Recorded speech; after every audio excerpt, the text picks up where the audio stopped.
Merhabalar, Hobizi bir YouTube kanalıma hoş geldiniz. Bugün sizlerle bu görmüş olduğunuz omuz şalının yapımını paylaşıyor olacağım. Ben bu aralar biraz böyle 60'larda 70'lerde falan geziniyorum.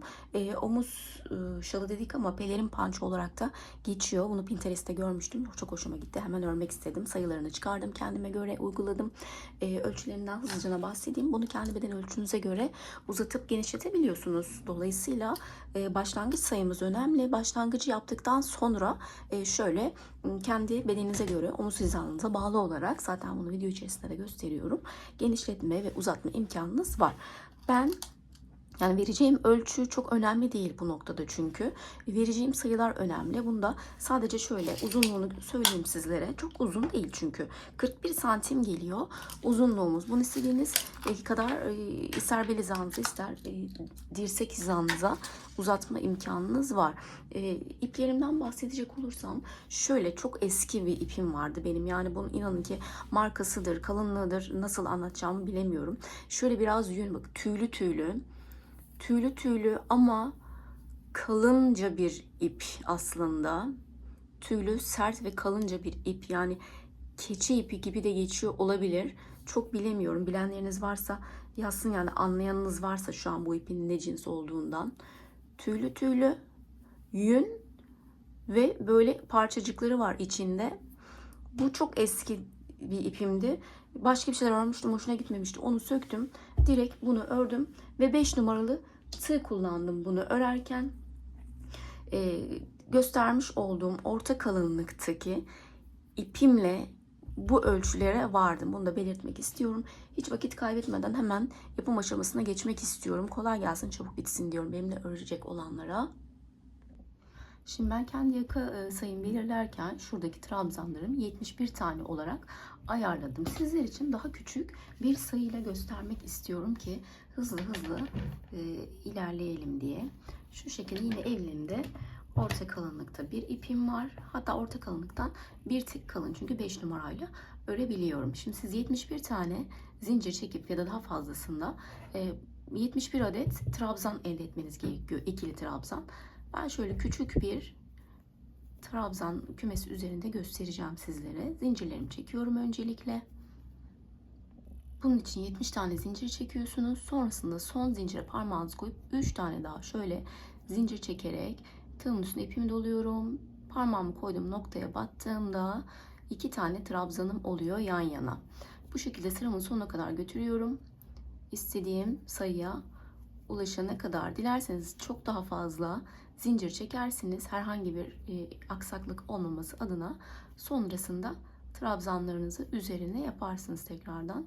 Herhangi bir sayıda azalma olmadan ilerlemiş olursunuz bu şekilde. Şu şekilde trabzanlarımı tamamlıyorum. Tam üstüne ipimi doluyorum. Hemen giriyorum zincirime. İpimi çektim. İkisini birden şeklinde bu şekilde ikili trabzanlarımı oluşturuyorum sıramın sonuna kadar. Toplamda 71 tane olacak sizlerin. Trabzanlarımızı bitirdik. Hemen çevirdim. İlk trabzanımın tepesine batıyorum bir sık iğne. Hemen şuradaki bakın başağının tek dalına giriyorum ve tekrar bir sık iğne, buraya bir trabzan yapmış olduk böylelikle. Doladım ipimi. Şimdi bir sonraki trabzanımı atlıyorum. Bunu atladım. Bir sonrakine batıyorum. İkili trabzan. Bir tane zincir. Doladım ipimi. Aynı yere tekrardan giriyorum. Bir tane ikili trabzan. Bakın burada bir dalımız var. Yanında da bir tane V oluşturduk. Şimdi herhangi bir zincir çekmeden tığımın üstüne ipimi doladım. İki tane trabzan atlıyorum. Şöyle iki tane trabzan atlıyorum. Üçüncüsüne batıyorum.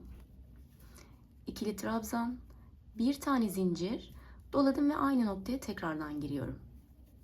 Sıramın sonuna kadar, yani sıra sonunda şöyle bir tane burada kalacak. Son V grubumuzu yaptıktan sonra sonda iki tane trabzanımızın kalması gerekiyor.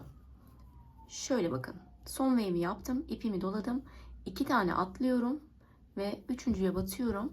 Buraya bir tane ikili trabzanımı yapıp bir tane zincirimi çekiyorum. Tekrar aynı noktaya giriyorum ve bir tane daha ikili trabzan. Bu şekilde V'lerimizi oluşturuyoruz sıra sonuna kadar. Sonda da 2 tane trabzanımız kalacak en sona geldiğimizde. Doladık, 2 tane atladık, üçüncüye battık. İkili trabzan, bir zincir ve aynı noktaya tekrar girip bir tane daha ikili trabzan. Evet, şöyle V gruplarımızı tamamladık ve sonunda size bahsettiğim gibi bakın 2 tane trabzanım kaldı. Sizde de bu şekilde olacak. Doğru verdiğim sayıyla yaparsanız eğer.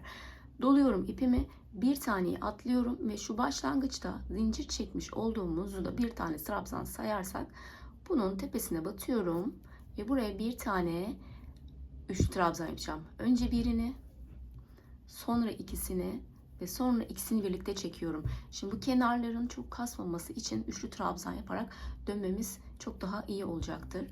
Çevirdik. Hemen ilk trabzanımın bakın tepesine batıyorum, bir tane sık iğne. Bir sık iğnemi yaptım. Sonra şuradaki başağın tek dalına giriyorum. Çektim ipimi ve bir tane daha sık iğne yaparak yukarı çıktım. Şimdi tığımın üstüne ipimi doladım. V'min içine giriyorum. Şuradaki V'min içine giriyorum. Ve ikili trabzan. Doladım ipimi. Bir kere daha aynı noktaya girdim. İkili trabzan. Yan yana 2 tane ikili trabzan yaptık. Bir tane zincir çekiyoruz arada. Doladım ve aynı boşluğa tekrar giriyorum. Yani çift bacaklı V'miz olacak. 2 tane yani yapacağız yan yana. İlk sırada V'lerimizi yaptık. Şimdi bu sırada ikişerli ikişerli yapıyoruz bacakları. Arada tekrardan bir tane zincirimiz var. Şöyle doladık ipimizi. Herhangi bir zincir çekmiyoruz arada. Bir sonraki V'nin içine atlıyorum. 2 tane ikili trabzan yapıyorum yan yana. Arada bir tane zincir. Doladık. Tekrardan 2 tane daha ikili trabzan. Bu şekilde tekrardan doladık ipimizi. Herhangi bir zincir çekmeden bir sonraki V'mizin içine atladık ve 2 tane ikili trabzan, bir zincir ve 2 tane ikili trabzan yapıyoruz bu sırada. Sıramızın sonuna kadar bu şekilde ilerleyelim. Üçüncü sıramızın sonunda şurada küçücük bir verev oluşmaya başladı. Bir üst sıralarda bu daha fazla ay şeklini alacaktır. Şimdi dördüncü sıramıza geçiyoruz. Tekrardan çevirdim işimi. Yine başlangıçtaki aynı başlangıcı yapıyorum. Trabzanın üzerine bir tane sık iğne ve başağımın tek dalına battım. Bir tane daha sık iğne. Buradaki trabzanımı oluşturmuş oldum. Doladım ipimi. Şimdi buradaki çift bacaklı V'lerin içine çalışacağız. V'nin ortasına girdim boşluğuna. Buraya yan yana 3 tane ikili trabzan yapıyorum. 1, 2 ve 3 tane ikili trabzan. Bir tane zincir, bir alt sırada 2 tane ikili trabzan yapmıştık. Bu sırada üçlü gruba çıkardık bunları. Şimdi kademeli olarak artışlar yapacağız bu trabzan sayılarında. Yalnız hep aynı ördüğümüz zaman aynı sayılarda düz ilerliyor. Her sırada arttırma yaparsak da bu sefer marullaşma oluyor. Ben ona göre ayarladım bu sayıları. Üçerli gruplar halinde şimdi buradaki trabzanlarımızın şuradaki boşluklarına giriyoruz. Birer zincir çekmiş olduğumuz boşluğuna ve üçerli gruplar örüyoruz. Bir alt sıradaki mantıkla aynı, sadece 3'e çıkardık. Şimdi üçlü gruplarımızı örelim.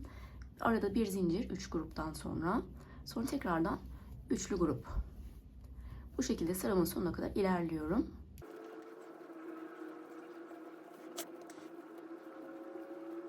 Sıra sonuna geldim. Son grubumu da ördükten sonra doluyorum ipimi ve şu başlangıçta bakın şurada bir tane trabzanımız var. Bizim sürekli yandan yürüttüğümüz.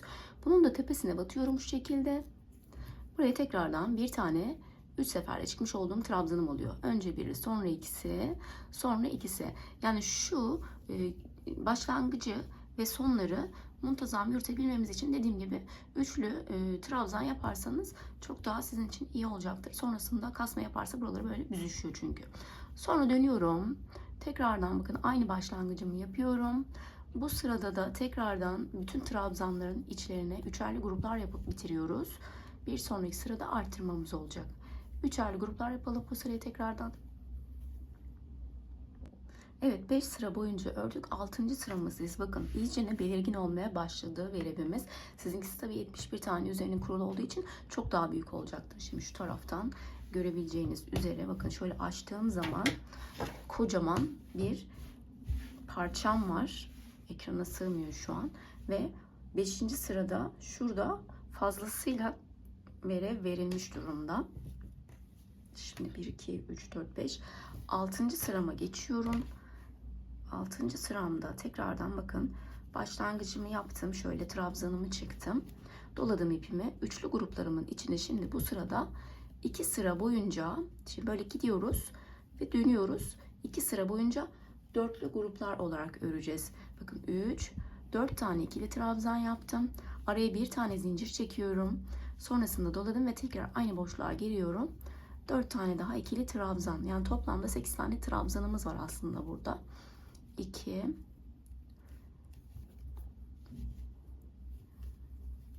3 4 trabzan sayıları arttıkça herhalde beynimiz saymaya alışıyor. Bir noktadan sonra yanlış yapılabiliyor. Buraları sayı sayı ilerlemeniz gerekiyor. 4 4 8 doladım ipimi. Hemen yandaki grubumun tam orta noktasına giriyorum.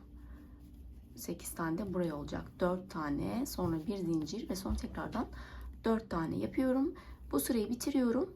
Dönüşte tekrardan dörtlü grup yapıyoruz ve geri dönüyoruz. Evet, şimdi 1 2 3 4 5 6 7 7 sıra boyunca ördük. İyicene bakın kavisimiz çok daha belirgin hale geldi. 8. sıramda beşli grupları çıkartıyorum. Başlangıcımı yaptım.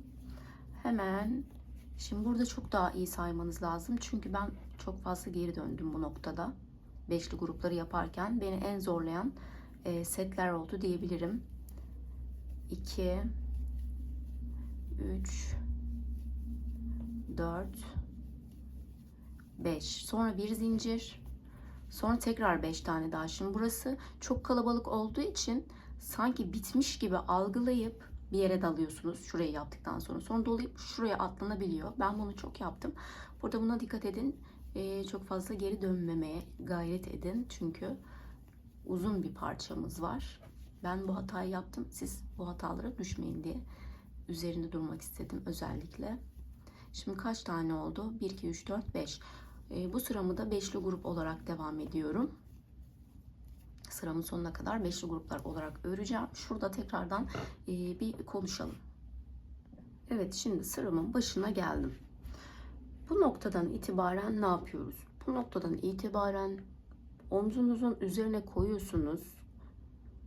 Karşılıklı bir şekilde tam omuz uçlarınıza denk geliyorsa eğer bu beşli grup, bundan sonrasını artırma yapmıyorsunuz. Eğer ki daha gelmediyse, daha omzunuzun içindeyse 2 sıra beşliyi tamamlıyorsunuz. 2 sıra üçlü, 2 sıra dörtlü, 2 sıra beşliyi tamamlıyorsunuz. Üzerine altılı grup örüyorsunuz. Daha geniş bir omuza sahipseniz. Sonra altılı gruplar üzerinden devam ediyorsunuz. Ben beşli grupta dediğim gibi tam omuz uçlarıma denk geldi. İki taraftan da şunu omzumun üzerine koyduğum zaman bundan sonrasını büyütmeyi bıraktım. Şu şekilde parçamı alayım önüme. Bakın. Şöyle koyalım. Beşli grubum nerede? Oradan hemen size şimdi. Şurada beşli grubum. Oradan size omuz hizamın ölçüsünü vereyim. Bakın şöyle 46 santim olmuş. Sanırım yanlış yeri ölçmüyorsam eğer. 46 santim olmuş. 47 santim. Burası benim için yeterli oldu. Sonrasında hep beşli grup olarak ördüm. Toplamda 11 sıra boyunca beşli grup ördüm. Bütün bu gruplarımın toplamı da 18 sıra. Bunu bitirdikten sonra şu şekilde bitirdik. 18 sıramızı da ördük. Son olarak şurada bir toplanma olmaması için şimdi bu noktada artık bütün trabzanlarımın tepesine sık iğne yapıyorum. Hepsine şöyle bakın. Beşer beşerdi zaten. Bu 5 tanesini yaptıktan sonra 5 tane sık iğnemi yapıyorum. Sonra ortada bir tane zincir grubum var. Buraya da girip bir tane de bu ortaya sık iğne. Sonra devam ediyorum aşağıya doğru inmeye. Hiçbirini atlamıyorum bakın. hepsine batıyorum. Şu bakın birleşim noktasındayım. Bunda da önce buna batıyorum. Sık iğne yapıyorum. Sonra yandaki grubun başlangıcındakine de batıyorum ve sık iğne yapıyorum. Başka bir yerine batmıyorum. Şu ortaya falan girmiyorum yani buradayken. Sonra devam ediyorum bütün trabzanlarımın tepesinde sık iğne yaparak son olarak da bu toparlama işlemini gerçekleştirdim. Şöyle daha değerli toplu duruyor. Onu da göstereyim size. Burada bakın ucuna daha sert duruyor. Daha böyle kıvrılmıyor içeri doğru. Bu şekilde olacak. Şu önde de bir sık iğne çalışması yaptım. Lastik istemedim çünkü bu bir hırka değil. Sonuçta pelerin, panço. Onun için şimdi ne yapıyorsunuz? Kullanacağınız tarafı size dönük oluyor. Şuradakini böyle çevirdim. Buradan başladım. Alttan yaptım. Alttan yukarıya doğru başladım. Çünkü aynı taraftan olması için, ters olmaması adına. Bunu da bu taraftan başlatıyorum. Şöyle bir parça tekrardan ilmeğimi ayarladıktan sonra o taraftan başladığınızda da aynı neticelendireceksiniz. Sona geldiğinizde aynı şekilde şuradan bir giriyorum. İlmeğimi çektim. Şöyle ve şimdi bu kutucuğumun içinde başlangıçta trabzan kutumuz vardı. Buraya yan yana şöyle 2 tane sık iğne yapacağım ilk etapta. 2 tane sık iğnemi yaptım. Sonrasında bakın şurada birleşim yeri var. Buraya giriyorum bir tane birleşim yerine. Bir tane sık iğne. Sonra şurada bakın trabzanlarımızın dönüşlerinde sık iğneler yaparak dönmüştük. O yüzden buraları kalın. Bunların içlerine giriyorum. Şöyle 2 tane yan yana sık iğne yapacağım. Buraya da girdim. 2 tane yan yana böyle sık iğne yapıyoruz. Bir tane de şimdi burası başlangıç olduğu için tabi alttakiler gibi olmayacak. Şurayı muntazam bir şekilde inmeye çalışıyorum. Şu kenardaki boşluklara batarak ikişer ikişer. Az sonra bunun miktarı artacak. Bu sıralarda çünkü trabzandı, ikiliydi, sadece V grubuydu falan. Biraz daha ince burası. Aşağılarda şimdi daha netleşecek hemen şurada. Şimdi bakın şu noktadan itibaren şu birleşim yerlerine de giriyoruz. Bir tane birleşim yerine batıyoruz. 2 tane de aradaki dönüş yaptığımız trabzanın üzerine batıyoruz. Bir tane birleşim yerine batıyoruz. Birleştirdiğimiz noktaya giriyoruz. 2 tane de şu dönüş yaptığımız trabzanımızın içine. Yani buralarda yaptım. Şu aralara 2'şer tane sık iğne yapıp şu birleşim noktalarına da bir kere batmak. Şöyle bakın bunlara 2'şer tane araya bir tane, bunlara 2'şer tane araya bir tane batıyorum. Bu şekilde ilerliyorum. Buralarda zorlanırsanız eğer bazı noktalara 2, bazı noktalara 3 sık iğne yapabilirsiniz. Bu şekilde sık iğnemin başlangıcını yaptım. Sonra geri döndüm. Sonrasında da ilmek kaydırma yaparak burayı sonuçlandırdım. Sıra sonuma geldiğimde bir tane zincir çekip dönüyorum ve bundan sonra şimdi 2 sıra boyunca ilerledim. Bundan sonraki sıralarda sadece ilmek kaydırma yapıyorum bu şekilde. Ve göğüs kısmını halletmiş oluyoruz. Yani ön kısmını halletmiş oluyoruz bu şekilde. Sonrasında yakaya geçeceğiz. Tekrar düz tarafa bana dönük. Şuradaki yapmış olduğumuz lastik kısmını atlıyorum. Bakın buradaki boşluğa giriyorum. Şimdi yaka kısmını çalışıyoruz. Yine şöyle küçük bir ilmekçik hazırlamıştım kendime. Bunu buradan çektim. Ve buraya şimdi bir tane sık iğne yapıyorum öncelikle. Bir tane sık iğne yaptım. Sonrasında trabzanlarımızın şu ara boşluklarına girerek devam edeceğiz. Şuralarına. Buralara giriyorum.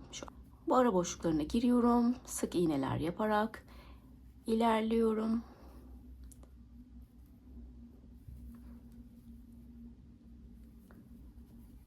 Burayı böyle devam ediyorum. Arkadan dolandım. Şu noktaya gelene kadar. Yani lastik kısmının üzerine getirmiyorum. Şu noktaya gelene kadar sık iğne yapmaya devam ediyorum.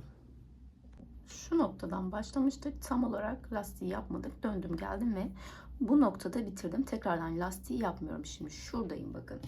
Buradan itibaren de bir tane zincir çekiyorum. Sonuncu sık iğnemden sonra bir zincirimi çektim. Hemen ilk görmüş olduğum boşluğa giriyorum ve bir sık iğne. Devamında bütün sık iğnelerimin tepesine batıyorum ve sık iğne yapıyorum. Bunu yakanız ne kadar uzun olmasını istiyorsanız o kadar yapabilirsiniz. En sonunda da bir ilmek kaydırma yaparsınız ve böylelikle hazır olmuş olur. Yaka kısmını da bu şekilde devam ettirip tamamladıktan sonra ya bir kurdele ya da zincir çekerek de yapabilirsiniz. Son noktada şurada bakın ikili trabzanlarımız vardı başlangıçta. Burada böyle bir önden bir arkadan geçirerek malzemenizi ne kullanacaksanız eğer kurdele veya zincir bu şekilde takarsınız. Sonrasında da önde fiyongunu oluşturursunuz. Bu şekilde videomuzun sonuna gelmiş olduk. Beğendiyseniz kanalıma destek olmak için abone olmayı, yorum yapmayı ve beğen tuşuna basmayı unutmayın lütfen. Bir sonraki içerikte görüşmek üzere. Hoşçakalın.